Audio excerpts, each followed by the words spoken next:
Guys, সবাই কেমন আছেন? আশা করি ভালো আছেন। আমি ভালো আছি। এই রাত্রেবেলা আসছি ডাল আর ডিম করার জন্য।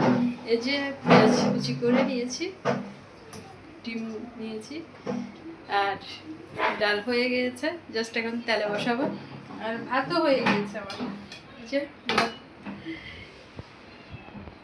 তো সকালে রান্না করছি, বাচ্চাদের এটা পছন্দ না, চিংড়ি মাছ দিয়ে ছোটো ছোটো করে বড় করে আলু দিয়ে রান্না করছে। ওদের এটা পছন্দ না, ওরা খায় না, তাই এত রাত্রে আসছে ওদের জন্য ডাল রান্না করে এবং ডিম করার জন্য। আসলে আমার মতো কে কে এরকম ফেস করেন বলো তো, বাচ্চা নিয়ে যে সব কিছু খায় না, সকাল হলে একটা রান্না, বিকাল হলে ওদের জন্য চিন্তা করে আরেকটা রান্না। আসলে বাচ্চাদের খাবার নিয়ে অনেক অনেক টেনশন, সব কিছু খেতে চায় না, আর সবজি বলেন তো একেবারে খায় না। আর কে কে এরকম ফেস করেন বলেন। আর অবশ্যই লাইক কমেন্ট করে পাশে থাকবেন আর আমার ভালোবাসা নেবেন। আজ তাহলে পর্যন্ত, শুভরাত্রি।